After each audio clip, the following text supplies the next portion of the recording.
मेरा हो मन स्वदेशी, मेरा हो तन स्वदेशी। चैनल की सभी अपडेट पाने के लिए सब्सक्राइब करें और प्रेस करें बेल आइकन। मेरा होवे कफन स्वदेशी।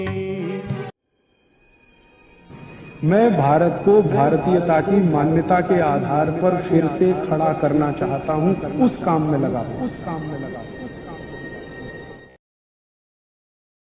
भैया तुम मरो, बिना दवा के मरो, बिना हॉस्पिटल के मरो, तुम्हारे लिए हमारे पास कुछ नहीं। पहले वो जो छोटे छोटे हॉस्पिटल गांव-गांव चलते थे, सरकार अब उन्हें बंद करने जा रही है। अगले साल सरकार की योजना है कि हर प्राइमरी हेल्थ सेंटर और डिस्ट्रिक्ट हॉस्पिटल इस देश में या तो बंद हो जाएगा या किसी बड़े बिजनेस ग्रुप को दे दिया जाएगा। जो गरीब लोगों के लिए होता था कि भैया 10 रुपए में ब्लड टेस्ट भी हो गया, यूरिन टेस्ट भी हो गया, अब वो 10 रुपए का काम खत्म। आप अगर चेस्ट एक्सरे कराएं तो 20-25 रुपए में हो जाता था, अब वो काम खत्म। तो सस्ती कोई सेवा इस देश में नहीं रहेगी, ना हेल्थ में रहेगी, ना एजुकेशन में रहेगी, ना ट्रांसपोर्टेशन में रहेगी, ना कहीं और रहेगी। तो फिर ये 70 करोड़ लोग क्या करें? तो एक विकल्प तो ये है कि अगर आप बहुत अच्छा ग्लोबलाइजेशन करना चाहते हैं और इकोनॉमी को अमेरिका यूरोप जैसा बनाना चाहते हैं, तो आप इन 70 करोड़ लोगों को जहर देके मार डालो। उतनी ताकत मनमोहन सिंह में भी नहीं है। अभी थोड़े दिन पहले हमारे मनमोहन सिंह यहाँ आए थे सेवाग्राम आश्रम वर्धा, विदर्भ के किसानों का दुख देखने के लिए। वो भी इसलिए कि कुर्सी हिलना शुरू हो गई। जब तक कुर्सी ना हिले तब तक किसी का दुख समझ में नहीं आता, तो जब कुर्सी हिलने लगी तो वो आना पड़ा। तो सेवाग्राम आश्रम में उनसे कहा गया कि आप बहुत अच्छे से जानते हैं इस बात को कि ये जो ग्लोबलाइजेशन है ये अमेरिकनाइजेशन है एग्जैक्टली, और ये हो रहा है भारत के 20-25% लोगों के। तो 75% लोगों को अगर आप में दम है तो जहर देके मार डालो, या तो इनको मुफ्त के कंबल बंटवा दो, उसमें वायरस छोड़ दो। कोई एड्स से मरेगा, कोई किसी से, कोई किसी से। एक बार ये मर जाए तो थोड़ा शांति आ जाएगी, फिर आपकी इकोनॉमी बहुत अच्छे से चलेगी। ग्लोबलाइजेशन और जो अगर आप मानते हैं कि ये 75 करोड़ भी जिंदा रहने चाहिए, तो फिर आप सोचो कि इस ग्लोबलाइजेशन में कौन सा स्पेस है इनके लिए जो ये जिंदा रह सके। आपने जितने कदम उठाए हैं सभी से रोजगार में कमी आई है। और अब मनमोहन सिंह के जो सबसे नजदीकी व्यक्ति है मोंटेक से नेहलूवालिया, उन्होंने मान लिया है कि भारत में ग्रोथ हो रहा है लेकिन जॉबलेस। हम इकोनॉमी में उस लेवल पर पहुंच गए हैं जहां जॉबलेस ग्रोथ है। 9% 10% ग्रोथ रेट हो सकता है लेकिन जॉब्स क्रिएट नहीं हो रहे। पहले जितने जॉब्स थे वो लगातार कम होते जा रहे हैं। और ग्लोबलाइजेशन में आपने क्या किया है, इकोनॉमी को चेंज करने के लिए बाहर से आने वाले हर आइटम पर आपने कस्टम ड्यूटी कट कर दिया। आज का ये अखबार पढ़ लो, सीमेंट पे कट कर दिया, पोर्टलैंड सीमेंट पे तो 0 कर दिया कस्टम ड्यूटी। तो हर चीज बाहर से सस्ती आई, तो भारत वाले क्यों बनाए फिर चीजों? ये टाटा, बिरला, डालमिया, धीरू भाई अंबानी कल को ये फैसला कर लें कि जब सब कुछ विदेश से आ रहा है और कॉस्ट उसकी कम पड़ रही है क्योंकि टैक्स उस पर कम है, तो हम प्रोडक्शन क्यों करें? बंद कर दो सारे प्रोडक्शन यूनिट, सब कुछ इंपोर्ट करने लगो, तो फिर क्या होगा? अगर हम सब कुछ इंपोर्ट करने लगे और सरकार जैसा चाहती है, मनमोहन सिंह बार बार कहते हैं कि मैं भारत का डेवलपमेंट करना चाहता हूं, इंपोर्ट ओरिएंटेड, आयात पर आधारित विकास करना चाहता हूं। तो ठीक है, एक दिन हम कल्पना करें कि सब कुछ उनका सफल हो जाए और हर चीज इस देश में आयात होने लगे, तो प्रोडक्शन बेस का क्या होगा? इनडायरेक्ट टैक्सेस बढ़ा बढ़ा के प्रोडक्शन बेस को आप संकुचित करते जाएं और इंपोर्ट आप बढ़ाते चले जाएं, तो एक दिन में आप उस स्थिति में पहुंच जाएंगे जहां 1948 में थे, 1947 में थे, जब सब कुछ इंग्लैंड से ही आता था, इस देश में कुछ नहीं बनता।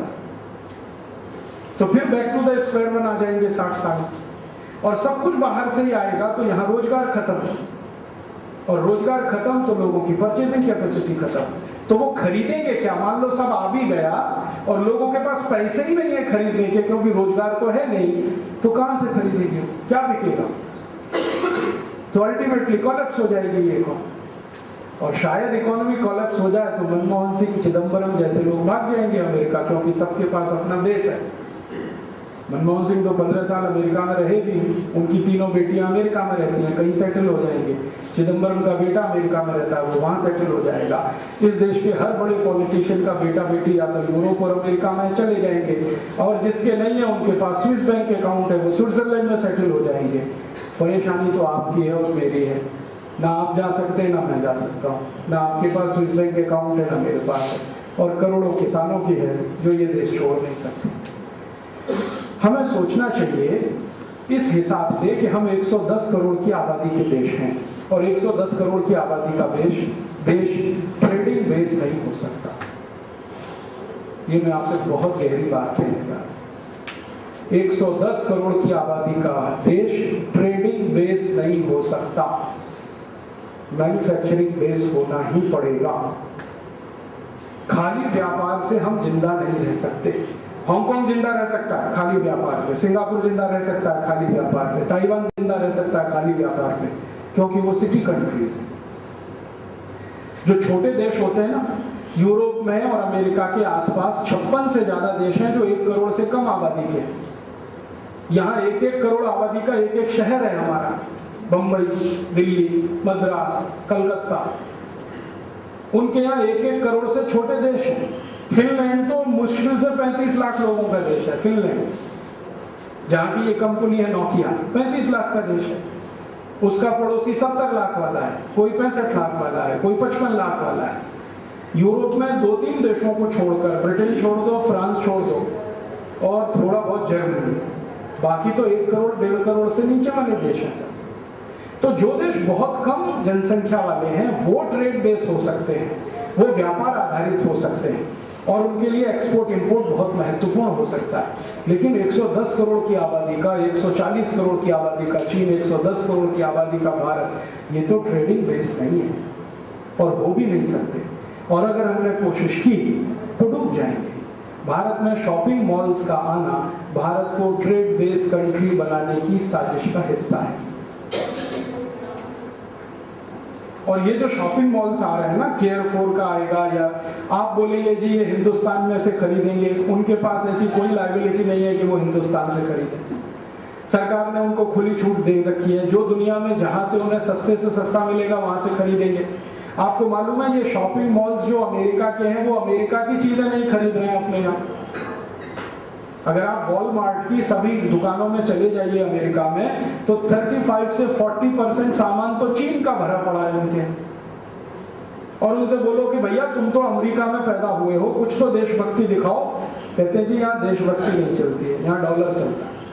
चीन से माल सस्ता मिल रहा है तो चीन से खरीद रहे हैं, कल को उनको अफ्रीका से सस्ता मिलेगा, अफ्रीका से खरीदेंगे, कहीं टिम्बकटू देश में सस्ता मिले वहां से खरीदेंगे। उनके पास ऐसा कोई कंपल्शन नहीं है कि वो भारत से ही माल खरीदें। और अब उनको ये भी कंपल्शन नहीं है कि शॉपिंग मॉल्स में नौकरी भारत के लोगों को दें, कोई कंपल्शन नहीं। अगर उनको ये भारत की कमजोरी पता चल गई कि भारतवासियों को गोरे रंग के प्रति कुछ ज्यादा ही प्रेम है, तो वो चुन चुन कर सेल्स गर्ल्स लाएंगे जिनकी चमड़ी बहुत बकाबक सफेद होगी, उनको बिठाएंगे।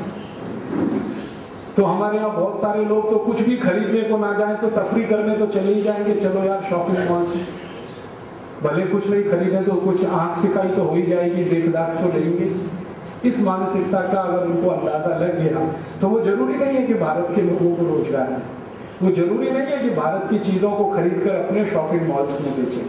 वो कहीं की भी चीजें लाएंगे, कहीं से भी बेचेंगे। हो सकता है कि वो ईरान से आलू ला के बेचें, हो सकता है अमेरिका से कपास ला के बेचें इस देश में, हो सकता है शहद वो लैटिन अमेरिका के किसी देश से लाए, हो सकता है चीनी ब्राजील की हो सकता है चीनी पाकिस्तान की हो।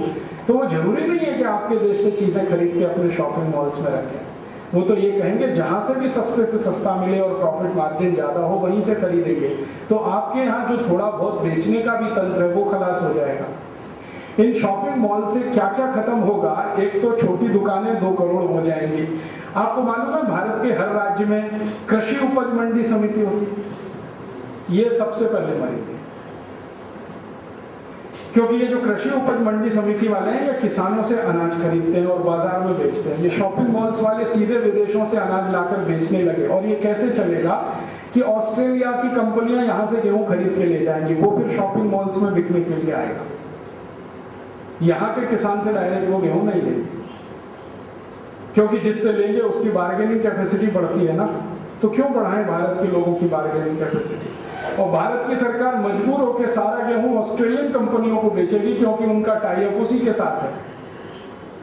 तो वो तो आपकी इकोनॉमी को खत्म कर देंगे 2-4 साल। और इकोनॉमी खत्म हो गई तो वो यहां से दुकान उठा के किसी और देश में ले जाएंगे, उनको क्या फर्क पड़ता है। वो तो घूमंतु जाति के लोग हैं, जहां उनको मुनाफा मिले वहीं ले जाएंगे आपकी। और आप फिर कुछ कर भी नहीं पाएंगे उस स्थिति में कि अब तो सब डूब ही गया, अब क्या करें। ऐसी स्थिति हमारी आंखों के सामने है। तो मुझे लगता है कि ये जो शॉपिंग मॉल्स का भारत में आना कोई दृष्टि से मुझे दिखाई नहीं देता। हाँ, ये जरूर है, जैसे आप कभी कल्पना कर सकते कि भाई हमको चॉइस ज्यादा मिलेगी, ब्रांड्स बहुत अवेलेबल होंगे, लेकिन करेंगे क्या आप थोड़े दिन के बाद ब्रांड्स का, जब आपकी परचेसिंग कैपेसिटी ही खत्म हो जाए, क्या खरीदेंगे आप? तो फिर आप, एक विकल्प है आपके पास कि जब हमारी परचेसिंग कैपेसिटी बहुत नीचे आ जाए तो अमेरिकन स्टाइल से जीना शुरू कर दो। हर चीज कर्जे पर, टेलीविजन कर्जे पर, रेफ्रिजरेटर कर्जे पर, वॉशिंग मशीन कर्जे पर, फ्लैट कर्जे पर, हर चीज कर्जे पर, और मंथली इंस्टॉलमेंट। तो अमेरिकन तो यही कर रहा है ना पिछले 100 साल से। वहां तो आदमी पैदा होता है तो कर्जे में और मरता है तो कर्जा चुका है। और चूंकि कर्जे में डूबे हुए लोग हैं, इसलिए कभी कुछ नया नहीं कर सकते और सरकार का विरोध नहीं कर सकते, क्योंकि जिंदगी उनकी दबी हुई है, इसलिए वहां विद्रोह नहीं होता। तो आप भी अपने लोगों को ऐसा बना दीजिए। और आदत शायद उसकी लगाने की चांस माने हो रही है। मुझे कई बार ऐसा लगता है, आजकल इस देश में माइक्रो फाइनेंस की बहुत बाढ़ आई हुई है। आपने देखा ये सेल्फ हेल्प ग्रुप बन रहा है, इनके पीछे वर्ल्ड बैंक का पैसा है। तो एक बार मैंने वर्ल्ड बैंक के ऑफिसर को पूछा कि भैया तुमको क्या इंटरेस्ट है हमारे गांव की सीधी सादी महिलाओं को इसमें फंसाने का? तो उनका आदत तो ऐसे ही पड़ेगी कर्ज लेने की। महिलाएं आपस में पैसे इकट्ठे करती, फिर कर्ज लेती, फिर कर्ज को भरने के लिए 3 साल ज्यादा काम करती। तो प्रेशर इतना बढ़ जाता है उनके ऊपर काम का कि पहले घर में खाना बनाओ, बच्चों को पालो, अब कर्ज की किस्त चुकानी है, उसके लिए एक्स्ट्रा वर्क करो। तो मैंने उनसे पूछा कि आप महिलाओं की मदद कर रहे हैं कि उनका सर्वनाश करने पर लगे? तो उनका हम तो उनको कर्ज लेने की आदत डाल रहे हैं। छोटे छोटे कर्ज लेना शुरू कर दिया तो बड़े लेंगे, फिर तो चुकाएंगे कैसे? उन्होंने कहा वो हमारी सिर दर्द नहीं है, वो भारत सरकार का सिर दर्द। तो आप में आदत डाल दें छोटे छोटे कर्जे की। जिस देश में कर्ज लेना पाप माना जाता हो, उस देश के लोगों को आप आदत लगा दीजिए कि हर काम कर्जे से करो, तो डूब गया। जिस देश में सबसे बड़े अर्थशास्त्री ने यह समझाया हो, चाणक्य ने, कि आपके पांव जितने लंबे हैं चादर उतनी ही रखिए, उस देश को आप ये सिखा दो, there is no limit, sky is the limit। 10 crore ले लो, 20 करोड़ ले लो, 50 करोड़ ले लो। और मेरे तो समझ में नहीं आता, घर की घंटी बजा बजा के देने आ रहे हैं। हम ICICI से आए हैं, कर्ज लेना है आपको, क्यों मेहरबानी कर रहे हैं मेरे ऊपर ये? हम HDFC से आए हैं, कर्ज लेना है आपको, पूछो क्यों मेहरबानी कर रहे हो ये भैया? हम पहले साहूकार के पास जाते थे, 10 बार वापस कर देता था, नहीं देंगे कर्ज। अब यहाँ साहूकार घर के सामने खड़ा है। कुछ तो इसके पीछे चल रहा है कैलकुलेशन। ये कोई ऐसे ही नहीं हो रहा, ये बहुत कैलकुलेटेड खेल चल रहा है कि आपके देश में कुछ विदेशी बैंकों को, इंश्योरेंस कंपनियों को और ऐसी चीजों को भेज के घर के सामने लोन उपलब्ध है, कार की चाबी पकड़ो और लोन की किस्त देते रहो। और अंत में कैलकुलेशन करो तो मार्केट रेट से 3 गुना 4 गुना महंगा पड़ता है। किस्त पे कोई भी चीज खरीदो, स्कूटर हो या मोटरसाइकिल, कार हो या घर, और जिंदगी उसमें नरक होती रहती है। टेंशन अलग पड़ता है, मेंटल स्ट्रेस अलग पड़ता है। स्ट्रेस बढ़े तो डायबिटीज होती है, डायबिटीज हो तो फिर डॉक्टर का चक्कर, और डायबिटीज के बाद नपुंसकता भी आ सकती है, ब्रेन स्ट्रोक भी हो सकता है, पैरालिसिस भी हो सकता है, और फिर जयराम जी की भी हो सकती है। ये है सारा दुष्चक्र। इस दुष्चक्र में हम जाएं खुशी से, बहुत अच्छा है, सोच समझ के जाएं, कैलकुलेशन से जाएं, तब तो शायद इस देश में से कुछ रास्ता निकल आए। बिना सोचे समझे अंधे कुएं में छलांग लगाएं, ये बहुत मूर्खता है। हमारे देश की सरकार को जब भी इस तरह की बातें मैं करता हूँ, आपने सोच लिया है शॉपिंग मॉल्स के आने के 5 साल बाद क्या होगा, 10 साल बाद क्या होगा, 15 साल बाद क्या होगा? वो कहते जी सोचना क्या है, जो होगा वो सामने आ जाएगा। तो इसका उल्टा सोचो कि जो ला रहे हैं शॉपिंग मॉल्स वो 50 साल की सोच कर आ रहे हैं। उनके पास पूरी प्लानिंग है अगले 50 साल की, कि हम अगले 50 साल में क्या करेंगे भारत में और क्या करेंगे पाकिस्तान में, क्या करेंगे इंडोनेशिया, मलेशिया। तो वो 50 साल की प्लानिंग लेके आए, हमारे पास अगले 1 साल की भी प्लानिंग नहीं है और अंधे कुएं में कूदने को तैयार है, सिर्फ एक व्यक्ति के कहने पर, जिसका अपना इंटेलेक्चुअलिटी भी दांव पे लगा है, मनमोहन सिंह। जब ये व्यक्ति फाइनेंस मिनिस्टर नहीं था तो गांधी जी की बात करता था, स्वदेशी, स्वावलंबन। जितनी किताबें लिखी हैं मनमोहन सिंह ने, आप कोई भी पढ़ लीजिए स्वदेशी, स्वावलंबन पर। और जब से ये आदमी फाइनेंस मिनिस्टर हुआ, ये अमेरिका के ही गुणगान गाता रहता है हमेशा, और हर अमेरिकन कंपनी का भारत आना लेजिटिमेट सिद्ध करता रहता है। तो करेक्टर में कहीं तो प्रॉब्लम है। प्रोफेसर के रूप में जब ये आदमी पढ़ाता है दिल्ली स्कूल ऑफ इकोनॉमिक्स में, तो स्वदेशी स्वावलंबन का सिद्धांत पढ़ाता है। स्मॉल इज ब्यूटीफुल वो कहता है, मेरी आदर्श किताब है। और एज ए फाइनेंस मिनिस्टर जब ये काम करता है और एज ए प्राइम मिनिस्टर, तो बिग इज ब्यूटीफुल हो जाता है। बड़ी बड़ी कंपनियां, बड़े बड़े कॉर्पोरेशन, बड़े बड़े प्रोजेक्ट। तो अभी पार्लियामेंट में भी लोगों ने चर्चा करना शुरू किया है कि हो ना हो ये आदमी कुछ फिशी है। और फिशी लोग कोई ऐसे नहीं होते जिनके सींग निकले होते, वो हमारे आपके जैसे ही होते हैं। डबल क्रॉस करने वाले भी ऐसे ही होते हैं। हो सकता है थोड़े दिन के बाद ये आदमी हिंदुस्तान को बाय बाय कहे कि मैंने जैसा करना था वैसा कर दिया, अब आपको नमस्ते, क्योंकि उसको करना था IMF और वर्ल्ड बैंक के कहने पर वो कर रहा है बिना सोचे समझे इस देश में। अब वो कह रहा है कि रूपी को फुल कन्वर्टेबल कर देंगे। और मैंने ये जो 2-4 नाम लिए ना, जिम्बाब्वे का नाम लिया, इंडोनेशिया, ये सब कन्वर्टेबिलिटी में ही लोग हैं। 1 लाख करेंसी $1 के बराबर हो गई जिम्बाब्वे में। 3 साल पहले उन्होंने जिम्बाब्वे में फुल कन्वर्टेबिलिटी लाया था। इंडोनेशिया में हमारी आंखों के सामने 6-7 साल पहले फुल कन्वर्टेबिलिटी लाया, तो 19,000 इंडोनेशियन रुपया $1 में आ गया। भारत में भी यही चर्चा चल रही है कि फुल कन्वर्टेबिलिटी कर देंगे। इस तरीके से इकोनॉमी को चलाने की बात हो रही, बिना ब्रेक की गाड़ी सर पर दौड़ रही और बिना सोचे समझे इतना अंधाधुंध कर्ज ले रखा है, इतना कर्ज ले रखा है कि एक एक राज्य का दम निकल रहा है ब्याज भरने। आपको मालूम है महाराष्ट्र राज्य पर 1 लाख करोड़ से ऊपर का कर्ज हो चुका है। अब महाराष्ट्र सरकार की जो टोटल इनकम है उसका 50% कर्जे के ब्याज नहीं जा रहा है और बचा हुआ 50% पगार देने में खर्च हो रहा है। अब ये महाराष्ट्र में विकास हो तो कैसे हो? तो जो भी कुछ छोटा मोटा करो, नया कर्ज लाओ, यही हालत देश की जो महाराष्ट्र की। तो अब हम इसमें से तय करें कि हमको करना क्या। मुझे ऐसा लगता है कि अगर हम ये तय कर लें अपने देश के स्तर पर, आपके स्तर पर नहीं, मेरे स्तर पर नहीं, पूरा देश मिलकर ये तय कर ले कि जी हमको तो अमेरिका जैसा होना है, पूरा देश ये तय कर, तो मैं भी पूरी ताकत से इस देश को अमेरिका बनाने में लग जाऊंगा। गांव-गांव जाकर मैं व्याख्यान दूंगा कि भैया अमेरिका जैसे हो जाओ, भारतीयता छोड़, इस अमेरिका की तरह से ही जीना पड़ो। अगर पूरा देश ये तय करता है कि हमको अमेरिका जैसा होना है तो ठीक है, हम अमेरिकन हो जाए। तो सब कुछ सेंट्रलाइज करना पड़ेगा आपको, सब कुछ सेंट्रलाइज करना, छोटी से लेके बड़ी तक हर चीज। डिसेंट्रलाइज यहाँ कुछ नहीं चलेगा। शॉपिंग मॉल्स भी बनाने पड़ेंगे, बड़े बड़े डिपार्टमेंटल स्टोर्स भी खोलने पड़ेंगे, फिर हिंदुस्तान को उसी तरह से रीशेप करना पड़ेगा जैसे अमेरिका में है। इकोनॉमी को तो करना ही पड़ेगा कम से कम, और इकोनॉमी सोसाइटी से कोई अलग नहीं होती है, तो सोसाइटी को रीशेप करना पड़ेगा। जिस मेंटल स्ट्रेस में एवरेज अमेरिकन और यूरोपियन रहता है, उस मेंटल स्ट्रेस में हिंदुस्तानी को सिखाना पड़ेगा कि इतने स्ट्रेस में तुम भी रहो। वहां न्यूक्लियर फैमिली है, सिंगल फैमिली। तो जैसे वो रहते, तुम रहो, माता पिता को छोड़ो, मौसा मौसी को छोड़ो, फूफा फूफी को छोड़ो, अकेले रहो। और अकेले रहो तो उसका टेंशन झेलो। छोटे बच्चे हैं तो क्रैश में देके आओ, कौन खिलाएगा आपके बच्चों को घर? प्रेस करानी है तो जाओ 50 मील कार दौड़ा के, दूध लाना है तो हफ्ते भर का एक साथ लेके आओ, ताजा दूध क्यों पीते हो? और अमेरिकन जीवन शैली में आओ तो खाना रोज क्यों बनाओ, हफ्ते भर का बनाओ, फ्रीजर में भर के रखो, रोज गर्म करके खाओ। तो या तो हम पूरे उनके जैसे हो जाएं। मेरा ये मानना है कि आधे अधूरे में काम गड़बड़ होता है। आधे हम हिंदुस्तानी हैं, आधे अमेरिकन हैं तो खिचड़ी हो जाएगी। इसमें से रास्ते नहीं निकलते। या तो पूरे अमेरिकन हो जाएं, यूरोपियन हो जाएं, उसमें कोई बुराई नहीं है, या तो शुद्ध हिंदुस्तानी और भारतीय रहे।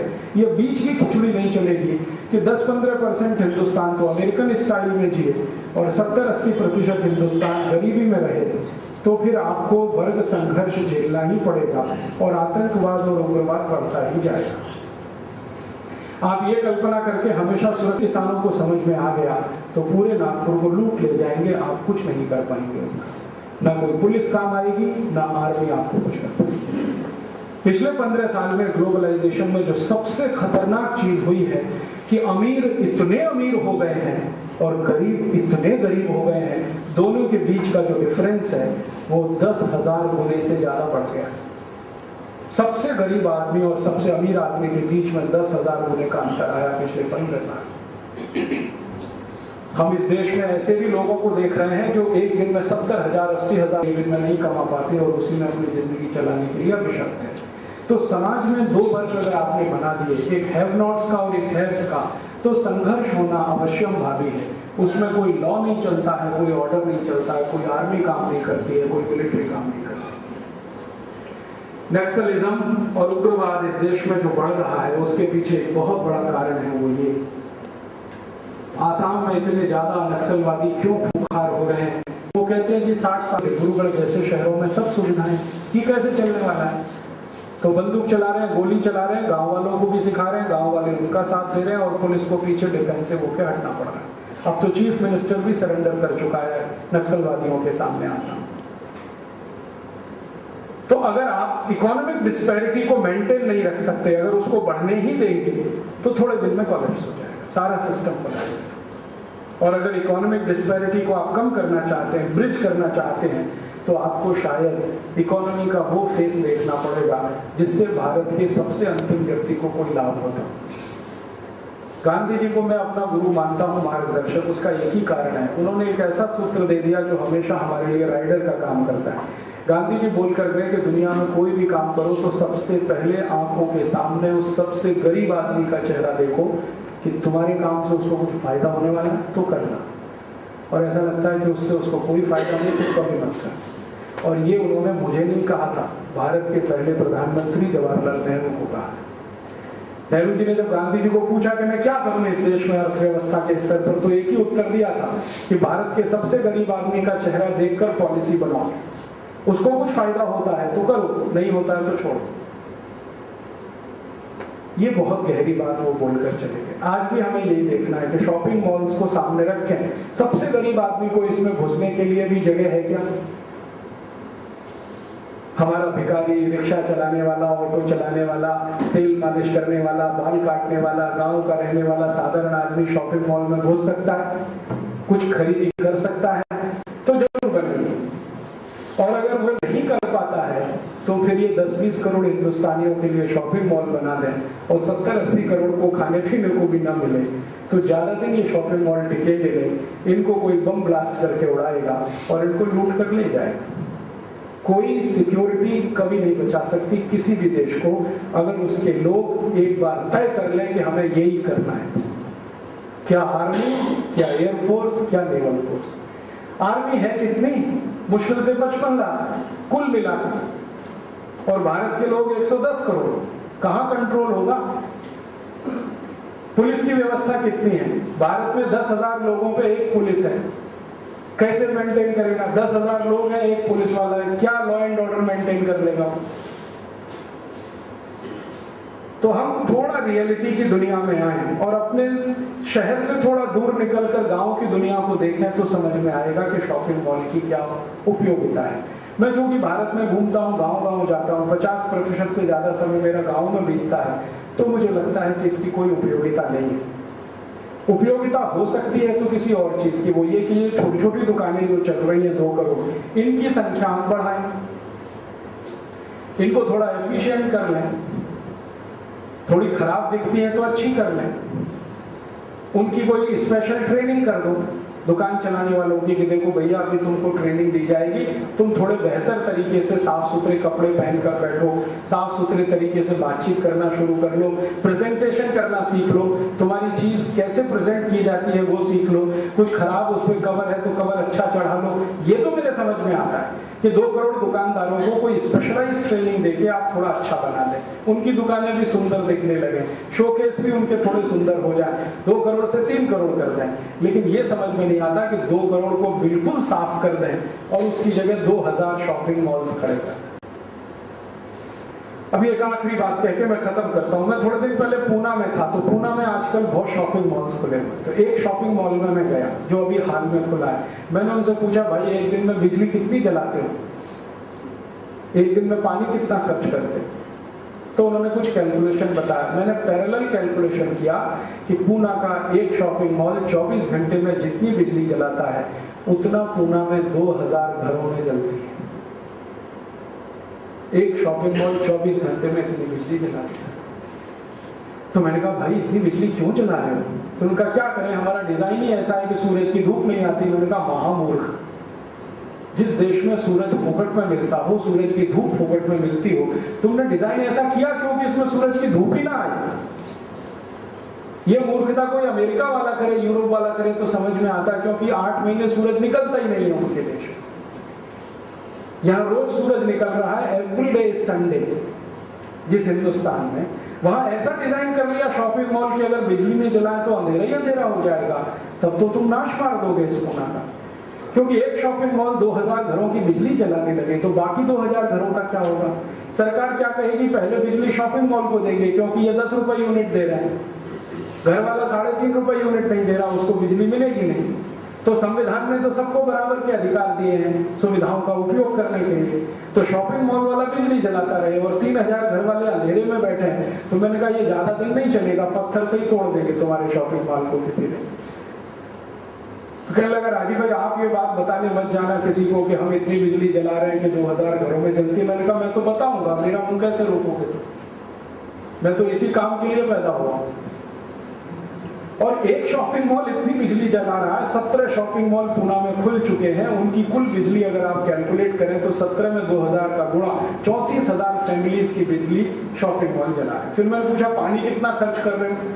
तो उन्होंने कहा, पूना का एक आदमी जितना खर्च करता है उससे 300 गुना ज्यादा। पूना का एक आदमी एक दिन में जितना पानी खर्च करता है उससे 300 गुना ज्यादा का खर्च शॉपिंग मॉल में है। तो पानी कहां से लाओगे? बारिश का ही पानी है, इसके अलावा तो पानी नहीं। पूना के आसपास के किसानों को जिस दिन पता चल गया कि उनका पानी तुम खा रहे हो तो वो तुम्हारे पत्थर मार मार के हालत खराब कर देंगे। पानी का खर्च ज्यादा, बिजली का खर्च ज्यादा, दोनों ही वो पैदा करने की स्थिति में नहीं है। मैंने कहा, पानी अपना खुद बना लो, कहते बनता ही नहीं, कितना भी H2 और O2 मिलाओ पानी बनता ही नहीं। हाइड्रोजन का सिलेंडर और ऑक्सीजन का सिलेंडर एक दूसरे में मिक्स कर दो तो भी पानी नहीं बनता। पढ़ाने को फालतू है, 2H2 + O2 = 2H2O, जिंदगी में होता ही नहीं है।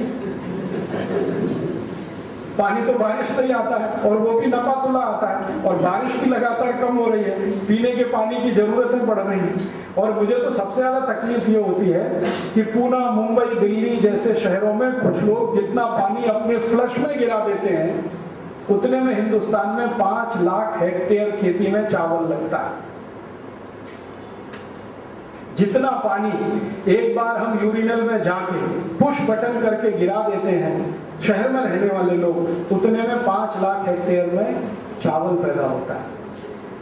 एवरेज एक आदमी नागपुर में, पुणे में, मुंबई में, दिल्ली में, मद्रास में, सारे बड़े शहरों में एक दिन में 300 लीटर पानी फ्लश टॉयलेट में खत्म कर देता है। पीने में तो मुश्किल से 10 लीटर भी खर्च नहीं करता, फ्लश में 300 लीटर खर्च कर देता। ये हमने टेक्नोलॉजी लाई है यूरोप से। इससे अच्छे तो वो आदिवासी हैं जो मुश्किल से 200-250 ग्राम पानी लोटा में लेके जाते हैं और रोज अपना निपट के आ जाते हैं। अकल वाले तो हैं, हम मूर्खाधिपति, PhD, डॉक्टरेट, पता नहीं क्या क्या सब किए हुए, एक बार टॉयलेट रूम में गए तो पानी इतना गिराते हैं कि दिन भर में 300 लीटर उसी में चला जाता है और वो रीयूज नहीं होता। ये याद रखिए। अभी यूरोप वालों को समझ में आया कि ये फ्लश सिस्टम तो बिल्कुल उल्टा पड़ गया, तो लंदन में फ्लश के पानी को रीयूज किया जा रहा है और हर करोड़पति को उसी से नहाना पड़ रहा है। आपको मालूम है लंदन के सारे करोड़पति जिस पानी से नहाते हैं उनका फ्लश टॉयलेट का पानी है, और सरकार बोल के कहती है कि अब हमारे पास इसके अलावा दूसरी कोई व्यवस्था नहीं है, नहाना है तो नहाओ, नहीं तो लंदन छोड़ के चले जाओ। मुझे डर लगता है किसी दिन ये ना हो जाए हिंदुस्तान में ये शॉपिंग मॉल्स के आने के बाद, क्योंकि वो पानी की जरूरत ज्यादा है, उनको बिजली की जरूरत ज्यादा है, सब कुछ उनकी जरूरतें ज्यादा है, आम आदमी को कुछ मिले नहीं उनके लिए, तो ये बैलेंस टूट जाएगा इस देश का। बिजली है नहीं महाराष्ट्र सरकार के पास, सरकार बोलती है कि 3 साल तक 1 मेगावाट बिजली भी हम जोड़ नहीं पाएंगे, सारी बिजली शॉपिंग मॉल्स को ही चली गई, तो फिर किसानों को, आम आदमी को क्या होने वाला है? बहुत तकलीफ आ रही। तो अब आप बोलेंगे जी हम क्या करें, आप इस पर चिंतन करो। आप कहते हो कि आप इंटेलेक्चुअल क्लास के लोग हो तो चिंतन करो और कोई एक ऑल्टरनेट बनाओ प्लान, कोई एक वैकल्पिक व्यवस्था बनाओ। क्योंकि जब भी हम ये बात करते हैं ना पॉलिटिशियन से, वो कन्विंस हो जाते हैं, वो कहते हैं बात तो आपकी सब सही है लेकिन ऑल्टरनेट बताओ कुछ। तो मैं आपसे कहने आया आप ऑल्टरनेट बनाओ। हिंदुस्तान का बेस्ट ब्रेन है चार्टर्ड अकाउंटेंट, क्योंकि चार्टर्ड अकाउंटेंट होना इस देश में आईसीएस होने से ज्यादा मुश्किल है।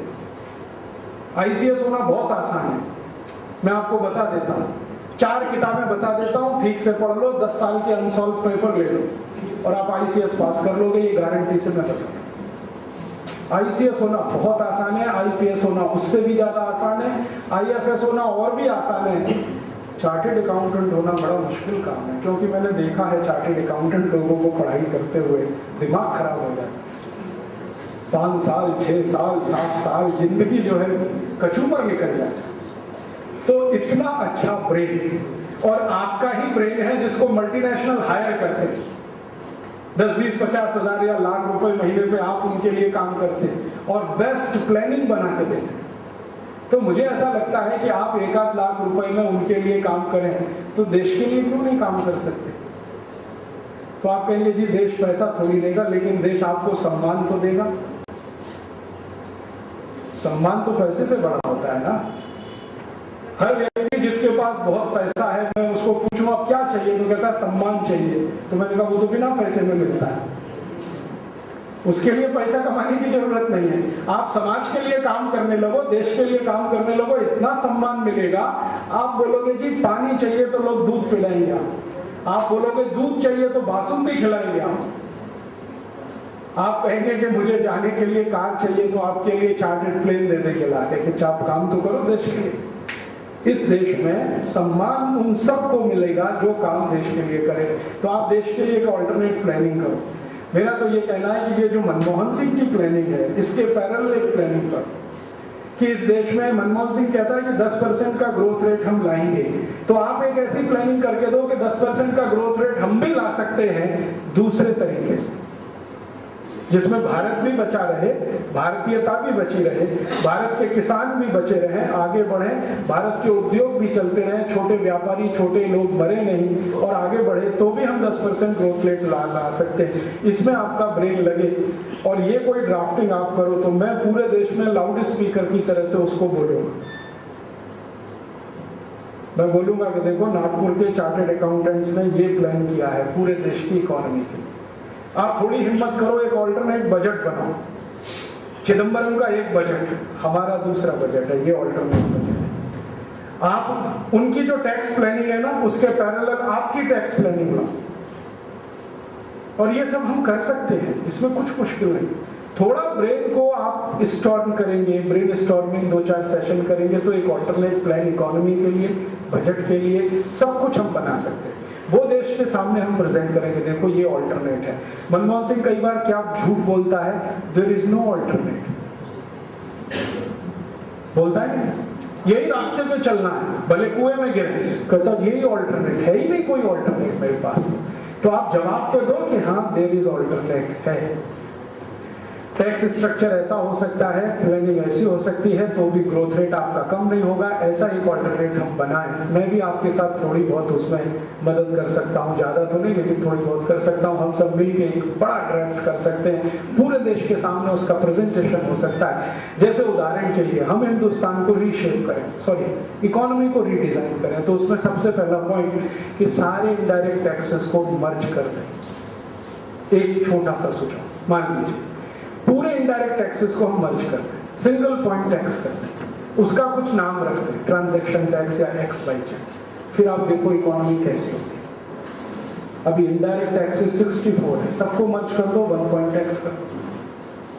दूसरा, मेरी बहुत पहले की प्लानिंग है कि इनकम टैक्स को 10 साल के लिए सस्पेंड कर दो या 20 साल के लिए सस्पेंड कर दो या हटाई दो इनकम टैक्स को। क्या जरूरत है इनकम को टैक्स करना? इससे ज्यादा मूर्खता क्या होगी? सोचो ना, किसी को आप रोक रहे हो कि तुम मत कमा, यही तो हुआ ना। तो इनकम को क्यों टैक्स करना? एक्सपेंडिचर को टैक्स कर दो या सारे टैक्सेस को मर्ज करके सिंगल पॉइंट टैक्स कर दो। तो जैसे ही आपके सारे टैक्सेस खत्म होके एक टैक्स हुआ, आप देखो इस देश में ग्रोथ रेट तो 25-30% पहुंच जाएगा, क्योंकि सारा का सारा धन जो इधर उधर छुपा पड़ा है, डेड इन्वेस्टमेंट है, वो सब पाइपलाइन में आ जाएगा। आपको किसी से भीख मांगने की जरूरत नहीं पड़ेगी। रोज हमारे प्रधानमंत्री गाना गाते हैं, एफडीआई चाहिए, एफडीआई चाहिए, एफडीआई। ये गाना कुछ इस तरह का है कि किसी मरीज के शरीर में खून नहीं बन रहा है, बाहर से बोतल पे बोतल चढ़ाते जाओ, चढ़ाते जाओ, चढ़ाते जाओ। कितने दिन चढ़ाओगे? बाहर के खून से किस मरीज को कितने दिन जिंदा रखोगे? अगर उसका शरीर खून नहीं बना रहा है तो सोचो कि इसमें कहां प्रॉब्लम है। हमारी इकोनॉमी में पैसा नहीं पैदा हो रहा है और हमें विदेशी पूंजी के लिए बार बार भागना पड़ रहा है, तो इकोनॉमी में कहां रुकावट है कि पूंजी जनरेट नहीं हो रही? वो रुकावट दूर कर दो, पूंजी बनने लगेगी, तो ये भीख मांगना बंद हो जाएगा। और मुझे लगता है कि भारत की इकोनॉमी में सबसे बड़ी रुकावट है वो टैक्स सिस्टम में है।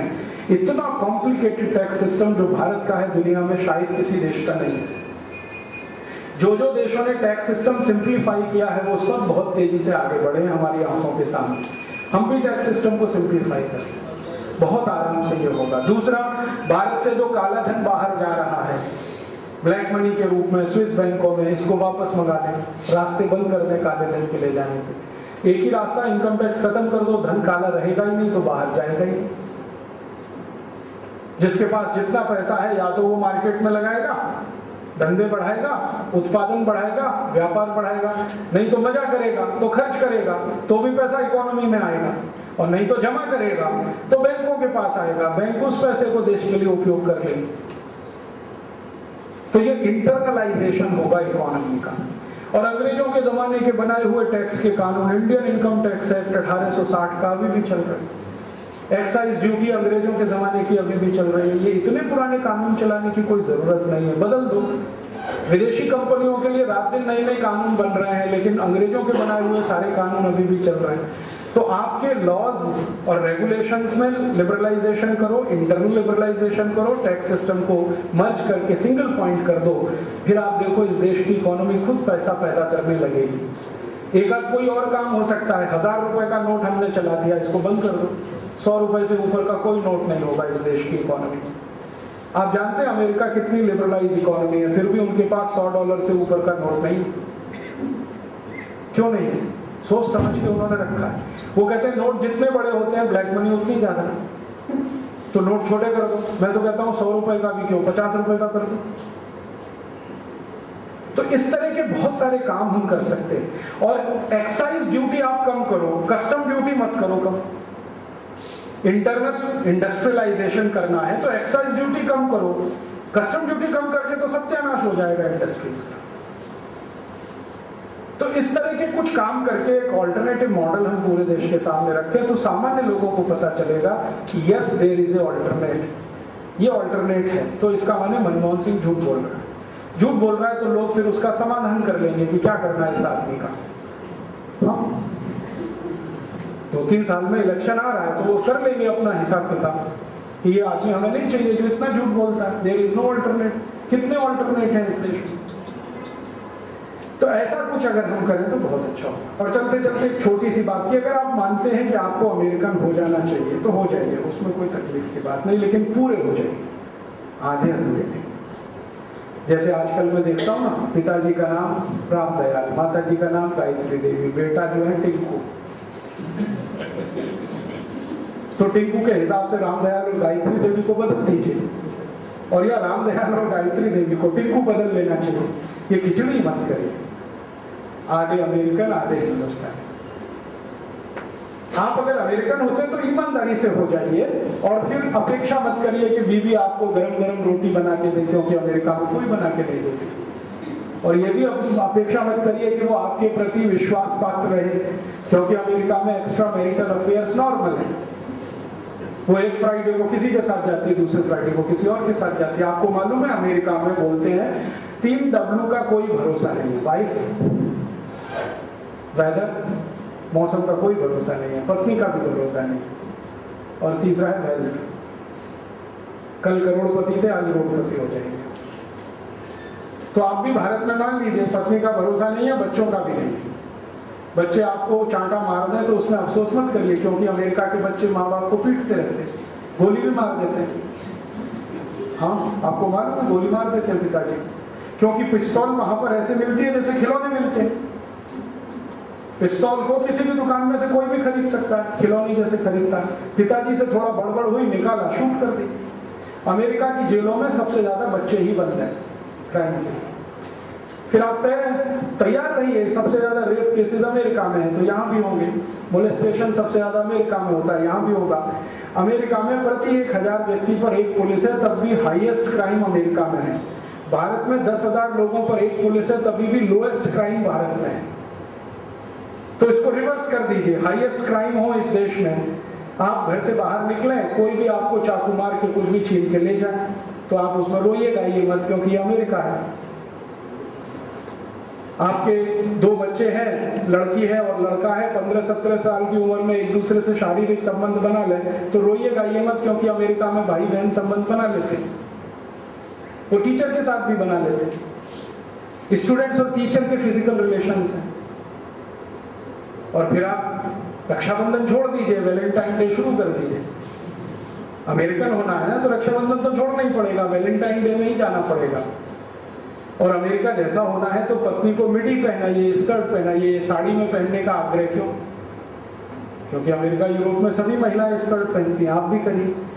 ये नहीं चलेगा कि पति तो 3 पीस सूट और टाई पहने और पत्नी साड़ी में आए। ये आधा पहिया अमेरिका का, आधा हिंदुस्तान का, कैसे चलने वाला है? पत्नी को भी स्कर्ट पहनाइए जो आप 3 पीस सूट और टाई में आते हैं। तो सब लेवल पे चेंज कर देते हैं। खान पान बदलना पड़ेगा आपको, रहन सहन बदलना पड़ेगा, आचरण बदलने पड़ेंगे, क्योंकि इकोनॉमी जो होता है ना, वो अकेला नहीं होता, पूरे सोसाइटी का हिस्सा होता है इकोनॉमी। एक समाज का छोटा सा हिस्सा है इकोनॉमी। तो अमेरिकन सोसाइटी जैसी आप भारत में सोसाइटी बनाइए, यूरोपियन सोसाइटी जैसी भारत में सोसाइटी बनाइए, जहां कहीं आत्मीयता ना हो, कहीं प्रेम ना हो, कहीं दया ना हो, कहीं करुणा हो। अमेरिका में हंसी भी नकली होती है। एयरपोर्ट पे आप उतरेंगे ना, तो वहीं से शुरू हो जाएगा। हंसना भी नकली है और हाथ मिलाना भी नकली है। तो नकली हंसी आप भी सीख लीजिए। आत्मीयता कहीं नहीं मिलेगी आपको अमेरिका और यूरोप में, खरीदने से भी नहीं मिलेगी, और भारत में फोकट में ही मिलती है। कोई आदमी आपको जानता नहीं है, फिर भी नमस्ते करके निकल जाएगा मुस्कुराते हुए, आपको भी सुख दे जाएगा, खुद भी सुख ले जाएगा। ये अमेरिका यूरोप में कोई कल्पना नहीं कर सकता। तो टोटल चेंज करिए, या तो रहन सहन, खान पान, आदतें, आचरण, व्यवहार, परंपरा, मान्यता सब बदलिए। ऐसा नहीं हो सकता कि आप साबुन बदल लें और बाकी सब वही रखें, वो ऐसा नहीं होने वाला। साबुन आएगा अगर अमेरिका से, तो साबुन के साथ सब कुछ आएगा। आप ये चाहें कि भाई नूडल्स तो हम उन्हीं का खाएंगे, लेकिन चटनी अपनी हिंदुस्तान की रहेगी, तो ये नहीं होने वाला। नूडल्स आएगा तो अपने साथ बहुत कुछ लेके आएगा। नूडल्स खा रहे हैं तो ध्यान रखिए कि सुअर का मांस भी खाएं, क्योंकि अमेरिका के सभी नूडल्स सुअर के मांस से बनते हैं, इंक्लूडिंग मैगी। मैगी में सुअर के मांस का रस है। और आप कहें कि हम तो कट्टर शाकाहारी हैं, फिर भी मैगी खाते रहें, तो ये नहीं चलने वाला। तो सब बदलना पड़ेगा। और अगर आप नहीं बदल सकते सब कुछ, तो फिर हिंदुस्तानी हो जाइए, बीच में मत लटकिए, त्रिशंकु मत बनिए। मेरी ऐसी मान्यता है। पूरी ताकत से या तो अमेरिकन यूरोपियन हो जाए, नहीं तो पूरी ताकत से भारतीय हो जाए। बीच का कोई भी हिस्सा लटक गए तो दुख ही दुख देगा, तकलीफ ही तकलीफ देगा।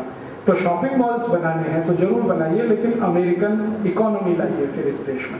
अमेरिका की सरकार सब लोगों की सिक्योरिटी करती है। आपको मालूम है सोशल सिक्योरिटी पे सबसे ज्यादा खर्चा है, तो इस हिंदुस्तान में सोशल सिक्योरिटी पे सबसे ज्यादा खर्च करा लीजिए। मैं शॉपिंग मॉल को पूरा सपोर्ट करूंगा। और अगर यहाँ सोशल सिक्योरिटी नहीं हो सकती, तो फिर शॉपिंग मॉल मत लाइए।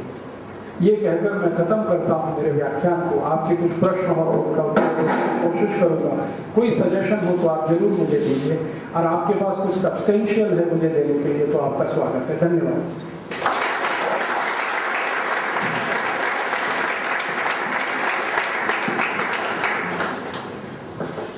धन्यवाद सर।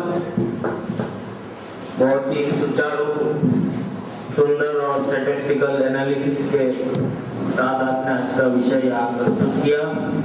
निश्चित रूप से हम सब चार्टर्ड अकाउंटेंट्स आपने जो है बात रखी है उस पर चिंतन करेंगे, ऐसा मैं आपको विश्वास दिलाता हूँ। किसी के कोई प्रश्न हो तो यहाँ पे स्वागत है। दीक्षित जी को उत्तर देना चाहेंगे। सर नाग में 20 से 25 प्रेजेंटेशन करती हैं मिनिस्ट्री ऑफ कॉमर्स और मिनिस्ट्री ऑफ रेवेन्यू, ठीक बात। पर इंडियन कंपनीज के 2 से 3 प्रेजेंटेशन भी नहीं जाते। तो दूसरी चीज़ है उनका प्रेजेंटेशन का तरीका भी अलग रहता है। ठीक है, हम लोग लेके आएंगे कि सर ऐसा है सर, हम हाथ खिला के करेंगे, वो लोग power point presentation, flash presentation लेके आते हैं, डेटा लेके आते हैं। तो जो मिनिस्टर्स हैं वो भी इंसान ही, तो वो लोग भी थोड़ा सा मंत्रमुग्ध हो जाते हैं उनकी बात से और मजबूर हो जाते हैं, ठीक है भाई आप लोग आइए। तो इंडियन कंपनीज या इंडियन एनजीओज या ओवरऑल इंडियन इकोनॉमिक्स जो है वो लोग क्या कर रहे हैं इस तरफ? इनका प्रश्न बहुत अच्छा है और इसका जवाब मैं आपको देता हूं कि ये भारत के जो अर्थशास्त्री हैं और भारत में जो लोग अच्छा प्रेजेंटेशन कर सकते हैं, दोनों ही लोग हैं, कमी नहीं है, लेकिन दुर्भाग्य से वो सब मल्टीनेशनल में काम करते हैं। उनके मन में जो थोड़ी बहुत लॉयल्टी थी वो भी खत्म हो गई। इस देश में ऐसे बहुत अच्छे इकोनॉमिस्ट हैं जो मल्टीनेशनल के पेरोल पर चले गए पिछले 15 साल। बहुत अच्छे प्रेजेंटर हैं इस देश में जो मल्टीनेशनल में चले गए। तो भारत की कंपनियों को ले के अपने ऑफिस के स्टाफ से ही वो सब कराना है, ये एक समस्या है। लेकिन इससे ज्यादा बड़ी दूसरी बात है कि जो हमें जानने की जरूरत है कि हमारे भारत में बैठे हुए जो पॉलिसी मेकर्स हैं वो उनसे इंप्रेस हो जाते हैं, ये नहीं है, उनके पैसे से इंप्रेस हो जाते हैं। कोई भी मल्टीनेशनल आता है तो उनको एक ऑफर कर देता है कि भैया देखो मेरा प्रोजेक्ट 1000 करोड़ का है, 10% आपका। ये खुलेआम चल रहा है। अब वो 10% में तय हो जाता है कि लीडर ऑफ द अपोजिशन को कितना और जो पावर में है उसको कितना। आपको मालूम है आजकल करप्शन में बंटवारा लीडर ऑफ द अपोजिशन का भी है हर जगह, क्योंकि जो कर रहा है मंत्री वो जानता है कि इस अपोजिशन वाले को नहीं मिला तो संसद में हंगामा करेगा या विधानसभा में करेगा। तो लीडर ऑफ द अपोजिशन का भी हिस्सा फिक्स है और जो सरकार है उनका भी हिस्सा फिक्स है। तो उसके पैसे में वो फंसे हैं, उनसे वो इन्फ्लुएंस हो रहे हैं। तो इसलिए नहीं कि इनका प्रेजेंटेशन बहुत अच्छा है या वो पैसा उनका जो है इतना जोरदार है। और सभी मल्टीनेशनल जो भारत में आते हैं वो ये मान के चलते हैं कि जो भ्रष्टाचार में हम खर्च करेंगे वो हमारा इनिशियल पेड अप कैपिटल, वो मान के चलते हैं। एनरॉन का कहानी आप सब जानते हैं, उसने पूरे देश को पता है। दूसरे सभी कंपनियों की कहानी ऐसी है। यहाँ पर भारत की कंपनियां कुछ कमजोर पड़ती हैं क्योंकि उनके प्रॉफिट मार्जिन एक तो इतने बड़े नहीं है, स्केल इतना बड़ा नहीं है। कोई एक अमेरिकन कंपनी आ रही है जो 50 देशों में बिजनेस कर रही है, हमारी एक कंपनी है जो एक शहर में या एक गांव में काम कर रही है। तो हमेशा ये जो दो ऐसे लोगों के बीच में कंपटीशन है जो किसी भी स्तर में समान नहीं है, और कंपटीशन कभी भी करना चाहिए तो दो समान लोगों में होता है। कोई 19 है कोई 20 है तो कंपटीशन होगा, कोई 1 है और दूसरा 20 है तो कंपटीशन नहीं होगा। बेन जॉनसन है और बेन जॉनसन दूसरा है तो दोनों कॉम्पीट करेंगे, लेकिन एक बेन जॉनसन है और एक लंगड़ा लड़का है जिसका एक पांव पोलियो में बर्बाद हो गया, वो बेन जॉनसन के साथ अगर स्प्रिंट में दौड़ेगा तो फिट नहीं वाला है। तो कंपटीशन के नाम पर हम क्या कर रहे हैं, अनपैरेलल या जिनको लेवल प्लेइंग फील्ड नहीं मिला है उनको कॉम्पीट करा रहे हैं उनके साथ जिनको सारी फैसिलिटीज है। अब स्पेशल इकोनॉमिक जोन की एक बात करें, इसमें कोई भी मल्टीनेशनल आएगा उसको कभी टैक्स नहीं भरना। कल्पना करिए नागपुर के पास एक स्पेशल इकोनॉमिक जोन बनता है, उसमें सारी कंपनियां हैं जिनको कोई टैक्स नहीं भरना, और नागपुर शहर में जो भी चलेंगे उनको 64 तरह के टैक्स देने हैं। अब बताइए कैसे कॉम्पिटिशन होगा। तो हर एक कोई चाहेगा कि उसकी फैक्ट्री अब स्पेशल इकोनॉमिक जोन में चली जाए, लेकिन वहां स्पेस लिमिटेड है, तो ये बाहर रहेंगे कुछ अंदर रहेंगे। तो ये तो पिट जाने वाले हैं जो स्पेशल इकोनॉमिक जोन के बाहर रहेंगे। ये कितना खतरनाक कॉन्सेप्ट है, जरा सोचिए कि अगर मान लीजिए 300 स्पेशल इकोनॉमिक जोन इस देश में बन गए, 300 बड़े शहरों में बन गए, तो जो स्पेशल इकोनॉमिक जोन के बाहर की इंडस्ट्रीज हैं वो तो 2-3 साल में पिट जाएंगी, क्योंकि सरकार की ये कहना है कि स्पेशल इकोनॉमिक जोन में कुछ भी टैक्स नहीं लगेगा। और इतने से भी आगे बढ़ गए, वो ये कह रहे हैं कि स्पेशल इकोनॉमिक जोन जिस कंपनी ने बनाया वो उसके लिए रूल्स एंड रेगुलेशन तय करेगी, इंडियन पार्लियामेंट उसमें इंटरफियर नहीं करेगी। इसका मतलब क्या है, भारत की जमीन पर आपने अमेरिका खड़ा कर दिया। मान लीजिए वॉलमार्ट ने एक स्पेशल इकोनॉमिक जोन बना लिया, तो वॉलमार्ट इंडियन कॉन्स्टिट्यूशन को भी फॉलो नहीं करेगी, पार्लियामेंट को भी फॉलो नहीं करेगी। कितना खतरनाक कॉन्सेप्ट है। और सारी दुनिया में 400 है, अकेले भारत में 300 होने जा रहा है। सोचिए ना, भारत में ही इतनी नजर क्यों लगी है उनकी? इसलिए कि यहाँ के किसानों की जमीन बहुत सस्ते भाव में जबरदस्ती खरीदी जा सकती है, क्योंकि सरकार अंग्रेजों की तरह से काम करती है इस देश में।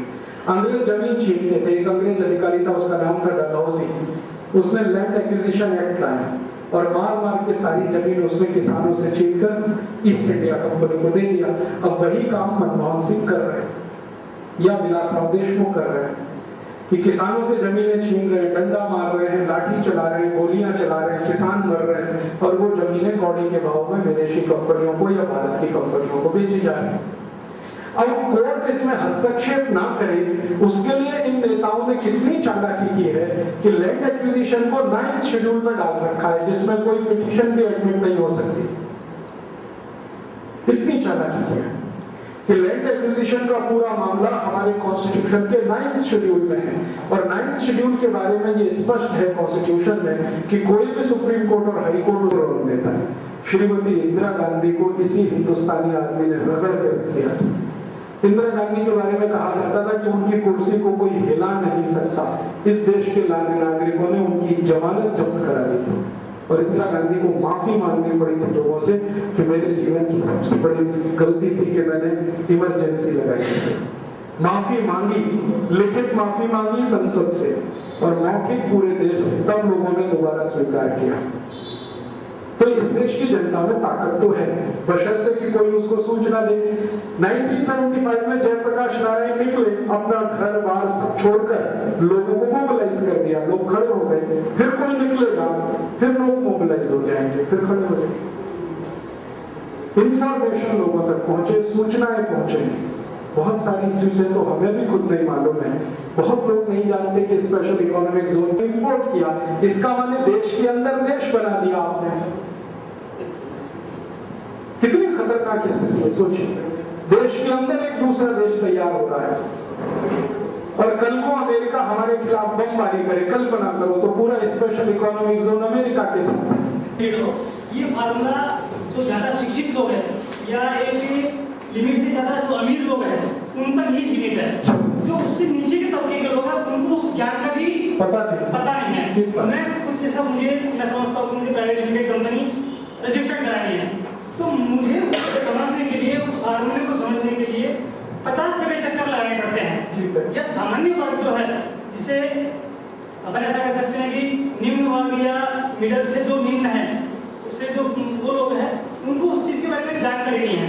तो जो फंडा है ये, जैसा प्राइवेट लिमिटेड का या लिमिटेड का जो फंडा है, उस जो संगठित होकर जो काम करने का जो तरीका है, उसको एक जो छोटा तबका है वो किस तरीके से संगठित होकर कार्य कर सकता है, उसके बारे में कैसे कर सकते हैं? देखिए, छोटे लोगों को छोटी छोटी बातें संगठित करती है, छोटी छोटी, कि देखो तुम्हारा नमक भी अंग्रेजों ने छीन लिया, जो तुमको मुफ्त में मिलता था, कम पैसे में मिलता था, उस पर भी टैक्स लगा दिया, तो लोगों के दिल में आग लग गई। वो छोटी सी बात और पूरा देश हिल गया।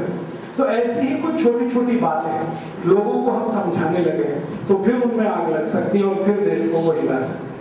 सरल सरल बातें, छोटी छोटी बातें लोगों के पास लेके जाए। जैसे हम लोगों ने कुछ प्रयास किया, पेप्सी कोक के बारे में हमने एक कैंपेन चलाया, उसमें एक ईडीएम हमने डेवलप किया, ठंडा मतलब टॉयलेट क्लीन। आज वो इतना पॉपुलर हो गया है कि वो स्वामी रामदेव से लेके और XYZ तक सब जानते हैं ठंडा मतलब टॉयलेट क्लीन है। ये ईडीएम 98 में डेवलप हुआ, पूना में डेवलप हुआ, और मैं और एनसीएल के 3 साइंटिस्ट ने मिलकर ये तय किया था कि ये टॉयलेट क्लीनर है। एनसीएल ने एक टेस्ट कराया था पेप्सी कोक का, तो पीएच उसका 2.4 आया, तो तुरंत मुंह से निकला है ये तो टॉयलेट क्लीनर है, क्योंकि टॉयलेट क्लीनर का पीएच 2.4 ही होता है। तो 2-3 लोगों के बीच से निकली हुई बात अब 70 करोड़ हिंदुस्तानियों के जबान पर आ गई, और उसका परिणाम है कि पेप्सी कोक का सेल पूरी तरह से डाउन हो गया। आप अपने नागपुर में ही देख सकते हैं, इस नागपुर में संतरे का रस, मौसम तो बहुत बड़ा काम कर सकता है। उसको ये कह के देखो भैया, अमेरिका भारत पे चढ़कर आ रहा है जैसे इंग्लैंड आया था। इंग्लैंड एक कंपनी लेके आया था कि हजारों कंपनी को लेके आ रहे हैं अमेरिका। अब तुम क्या करोगे? तो उनको कहो कि अमेरिकी कंपनी का माल मत खरीदो, तो पूछेगा पता नहीं हुआ। स्पेशल एग्रीकल्चर ग्रोथ क्यों बनाए गए कि जो जहाँ पर जाके किसान लोग अपना सारा माल बेचेंगे जिसके ऊपर कोई टैक्स नहीं लगेगा, और हजारों लाखों लोगों का उत्तर ये मिलेगा, किसानों का भी पूरा फायदा। मैं थोड़ी देर पहले कह रहा था ना, किसानों को इकट्ठा करके ये एक बड़ा काम कर सकते हैं जिसमें सरकार ना आए, तो ये इंटरनल लिबरलाइजेशन की तरफ बहुत बड़ा कदम हो सकता है। तो ये बहुत अच्छे से हो सकता है।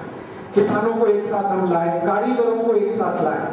जितने कारीगर हैं ना इस देश में, कोई मिट्टी का काम करता है, कोई कटाई बुनाई करता है, कोई लोहे का काम करता है, कोई लकड़ी का काम करता है, 35 तरह के कारीगर हैं इस देश में। तो इन कारीगरों को साथ लेके कोई जोन्स बन सकते हैं, किसानों को लेकर बन सकते हैं, तो ये संभव है। और एक ऑल्टरनेटिव इकोनॉमी की दिशा में हम इसमें बढ़ सकते हैं, बिल्कुल हो सकता है। 25% एज कम्पेयर टू 91 में मनमोहन सिंह ने जो शुरू किया था, और वो उसकी तुलना में लगभग 25%। मनमोहन सिंह हमसे 75% आगे हैं, हम 25% ही कर पाए। लेकिन ये जो 25% है, इसको अगले 2-3 साल में हम बहुत तेजी से मल्टीप्लाई करने वाले हैं। वो ऐसे करने वाले हैं कि अभी तक हम जो काम कर रहे थे उसमें मैं और मेरे जैसे 3-4 लोग होते थे, लेकिन अभी हमारे पास कार्यकर्ताओं की बहुत बड़ी फौज है। कम से कम 14,000 राजीव दीक्षित इस देश में तैयार होने की स्थिति में है। 12 राज्यों, कर्नाटक, आंध्र प्रदेश, तमिलनाडु, केरल, राजस्थान, गुजरात, पंजाब, हरियाणा, जम्मू कश्मीर, हिमाचल, ऐसे 12 राज्यों में। पहले ये छोटे से गांव से शुरू हुआ था काम, अब तो बहुत बड़ा फैल गया। और बहुत जल्दी हम एक टीवी चैनल शुरू करने जा रहे हैं 24 घंटे का, जिसमें सरकार की हर नीति की पोल खोलेंगे और सरकार के सामने ऐसी परेशानी खड़ी कर देंगे कि वो झल्लाने लगे। आप जानते हैं छोटे छोटे न्यूज चैनल कोई एक स्टोरी लिया है तो ABCD से लेकर XYZ तक दुनिया के किस किस देश में स्पेशल इकोनॉमिक जोन बने हैं, वहां किन कंडीशंस में बने हैं, उसके बाद परिणाम क्या आए हैं। अब भारत में स्पेशल इकोनॉमिक जोन बन रहे हैं, किन कंडीशंस में बन रहे हैं, क्या परिणाम आएंगे। में हार और जीत होगी कि कौन स्पेशल इकोनॉमिक जोन को सपोर्ट कर रहा है, कौन विरोध कर रहा है, कौन शॉपिंग मॉल के सपोर्ट में है, कौन उसके विरोध में है, कौन पेप्सी कोक के सपोर्ट में है, कौन उसके विरोध में है। इस लेवल पे चुनाव आ जाएगा तो एजुकेशन इतना हो जाएगा, तो फिर पार्टियों की मजबूरी हो जाएगी कि वो अपना एजेंडा फिक्स करें जो लोगों की डिमांड है, नहीं तो वोट ही नहीं मिलेगा, करेंगे। और ये ताकत अब हमारी बढ़ रही है इसलिए कि पहले हम अकेले थे, मैंने आपसे कहा, अभी 70 संगठन इस काम में हमारे साथ हैं और हमने कोलिशन बनाया है। सरकार कोलिशन बनाती है सरकार के लिए, हम कोलिशन बना रहे हैं इस ग्लोबलाइजेशन को रिवर्स करने, लिबरलाइजेशन को रिवर्स करने। तो हमारा मानना है कि लोग सत्ता के लिए कोलिशन बना सकते हैं तो हम समाज के लिए तो बन जाते हैं। और भारत में धर्म की इतनी मान्यता है कि वो महाराज जी ने कहा, इसका माने पत्थर की लकीर। राजीव दीक्षित कहे तो इस पे इफ एंड बट्स हो सकते हैं, तर्क उतर्क हो सकते हैं। महाराज जी ने कह दिया अब तो सवाल ही नहीं है, पीना ही नहीं है। तो धर्म का ताकत है, उसका सदुपयोग हम इस काम में अब करने जा रहे हैं। तो अगले 3 साल में मैं आपको बोल के जाता हूँ 2009 में आप देखेंगे कि इस देश में बहुत बड़ा परिवर्तन होगा, जो अब तक नहीं हो पाया पिछले कुछ सालों में, वो अगले 3-4 साल में होगा, ऐसा भरोसा है उसका। बिना बताए महिलाओं पर उसका टेस्ट किया गया all India institute of medical sciences में। महिलाओं को दिया गया कॉन्ट्रासेप्टिव, ये बोलकर कि ये कुछ भी नहीं है, आयरन की गोली है, खाते रहो खाते रहो खाते रहो। परिणाम ये हुआ जितनी महिलाओं ने खाया 90% को सर्विक्स का कैंसर हो गया उस कॉन्ट्रासेप्टिव से। जब बात खुली तो उस अमेरिकन कंपनी ने स्वीकार किया कि यस हमने ये टेस्ट किया, लेकिन गवर्नमेंट ऑफ इंडिया की परमिशन से किया। अब उस पर केस फाइल हुआ है सुप्रीम कोर्ट में, सरकार को जवाब देना है। लेकिन सरकार ने ये जो एक एक्सेप्शनल केस था इसको अब जर्नल कर दिया कि कोई भी कंपनी अब ये कर सकेगी बाहर। तो मेरी अब आपको हाथ जोड़कर विनती है कि आज के बाद आप बीमारी से नहीं डॉक्टर से बचें, क्योंकि पता नहीं वो डॉक्टर आपके ऊपर क्या टेस्ट करे, बताएगा नहीं आपको। वो कहते हैं छोटे से लेकर बड़े से बड़े रोग का इलाज वहां होता है। जैसे सर्दी खांसी जुकाम है, इसकी दवा है जिंदाबाद, उपयोग करें उसमें। तो हल्दी है, चूना है, धनिया है, पत्ता गोभी है, फूल गोभी है। चिंतन करने वाली गहरी सोच वाली बातें यहाँ आपने रखी। हम सब चार्टर्ड अकाउंटेंट्स जिन्हें आपने इंटेलेक्चुअल चिन्ह प्रदान।